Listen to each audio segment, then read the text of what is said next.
Saraswati, mahasiswa program studi Pendidikan Islam Anak Usia Dini UIN Sunan Kalijaga, Yogyakarta.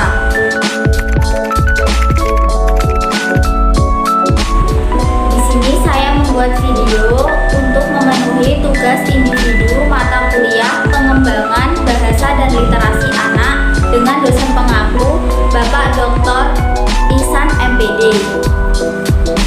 Di sini saya ingin membahas mengenai pengembangan bahasa daerah pada anak usia dini. Simak ya. Indonesia adalah sebuah bangsa yang terkenal, salah satunya karena memiliki ragam bahasa yang begitu banyak. Namun semakin lama semakin banyak yang tidak mengenali bahasa daerahnya sendiri. Jika hal ini terus-menerus terjadi, maka bahasa daerah hanya tinggal cerita atau sejarahnya saja. Indonesia memiliki 655 bahasa daerah yang tersebar dari Provinsi Nanggroe Aceh Darussalam hingga Provinsi Papua. Hal ini merupakan sebuah keanekaragaman budaya bahasa yang perlu kita jaga dan lestarikan untuk kita wariskan kepada generasi muda Indonesia selanjutnya. Bahasa daerah sangatlah penting kita perkenalkan kepada anak sebelum mereka dikenalkan dengan bahasa asing. Berikut beberapa alasan mengenai pentingnya mengenalkan bahasa daerah pada anak sejak mereka berusia dini. Yang pertama, bahasa daerah adalah bahasa warisan nenek moyang. Bahasa daerah merupakan warisan suku-suku yang berada di berbagai belahan bumi Nusantara ini. Bahasa daerah memiliki keunikan dan khasnya masing-masing di setiap suku. Bisa saja setiap suku memaknai satu kata yang sama dengan arti yang berbeda. Contohnya, dalam bahasa Jawa, abang berarti warna merah, sedangkan dalam bahasa Betawi, abang berarti kakak laki-laki. Keunikan-keunikan inilah yang harus kita jaga sebagai warisan nenek moyang yang begitu berharga. Bahasa daerah wajib kita perkenalkan kepada anak sebagai bahasa pertama. Dengan pemahaman inilah akan menjadikan orang tua lebih bersemangat lagi dalam memperkenalkan bahasa daerah sebagai bahasa pertama anak. Yang kedua, bahasa daerah memiliki tingkatan bahasa. Tingkatan bahasa biasanya digunakan sebagai sarana bagaimana sebaiknya kita berbicara kepada orang. Dalam bahasa Jawa memiliki dua tingkatan bahasa, yaitu ngoko dan krama. Ngoko sendiri terdiri dari dua jenis, yaitu ngoko alus dan ngoko lutu. Dan dalam krama terdiri dari dua jenis juga, krama madya dan krama inggil.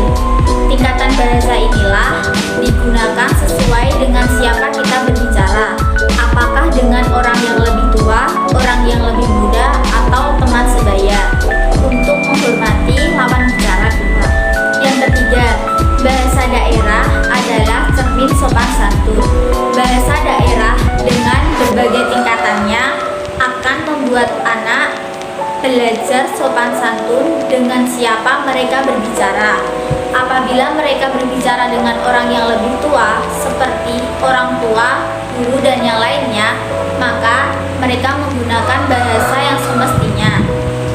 Hal ini juga akan membuat anak memahami dan mengerti jika orang yang lebih tua sudah seharusnya dihormati. Bahasa sopan yang akan digunakan anak juga akan berimplikasi pada perilakunya dan juga norma yang ada. Yang keempat, bahasa daerah adalah bahasa pertama anak untuk berkomunikasi. Anak membutuhkan media berkomunikasi untuk berinteraksi dengan lingkungan sosial yang menggunakan bahasa ibu yang sama. Apabila anak dipaksa dan dijejali bahasa asing di awal tahun kehidupannya, maka anak akan mengalami fase kebingungan bahasa. Fase kebingungan bahasa adalah ketika anak tidak mampu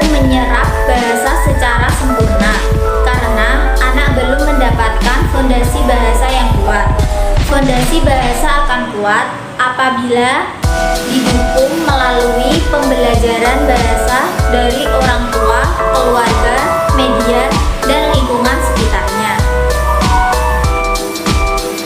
Dan yang terakhir, bahasa daerah adalah bahasa pertama anak untuk memperoleh pengetahuan yang ada di sekitarnya. Bahasa awal akan menjadikan anak sebagai dasar untuk memperoleh informasi di sekitarnya yang belum ia ketahui. Dengan demikian, bahasa daerah adalah bahasa awal anak sebagai jembatan untuk mengetahui berbagai hal di sekelilingnya. Bahasa merupakan jati diri bangsa. Ketika bahasa menghilang, maka jati diri bangsa pun perlahan akan menghilang. Oleh karena itu, mari kita jaga bahasa dengan cara mengenalkan bahasa daerah sejak dini kepada anak. Terdapat 4 cara untuk mengajarkan anak berbahasa daerah. Yang pertama, memberikan pemahaman mengenai bahasa sebagai budaya. Orang tua dapat mengomunikasikan benda-benda di sekitar anak sesuai dengan bahasa daerahnya. Di samping itu, orang tua juga harus memastikan bahwa apa yang dimengerti anak mungkin akan berbeda dengan pemahaman orang lain. Yang kedua, mengenalkan bahasa daerah di ruang keluarga. Sejak dini, orang tua perlu mengenalkan bahasa daerah kepada anak. Orang tua juga harus membiasakan diri berbicara bahasa daerah. Anak-anak sebagai manusia tabula rasa membutuhkan referensi yang ada di lingkungan sekitarnya. Orang tua memiliki waktu yang paling banyak untuk berinteraksi dengan anak. Bahkan, orang tua memiliki kemampuan yang baik untuk membuat anak patuh. Disinilah kemampuan tersebut dapat dimanfaatkan untuk turut mengajarkan berbahasa daerah kepada anak sebagai budaya masyarakat. Yang ketiga, menciptakan suasana sebagai penutur. Tidak dapat dipungkiri bahwa penyebab terancam punahnya bahasa adalah minimnya penutur. Orang tua dapat berinteraksi dalam bahasa daerah dengan anak dan melihat situasi atau kondisi tertentu yang dapat menciptakan suasana yang disepakati bersama. Dengan begitu, literasi bahasa daerah akan terlestarikan dan dapat ditularkan kepada anak. Dan yang terakhir, mengajak mencatat. Dengan mencatat bahasa daerah akan memiliki nilai otentik atau orisinalitas yang baik. Orang tua dapat mengajak anak untuk menanyakan sesuatu yang sulit dan menyuruh anak untuk mencatatnya. Hal ini akan menghindari kekeliruan dalam berbahasa. Terima kasih semuanya sudah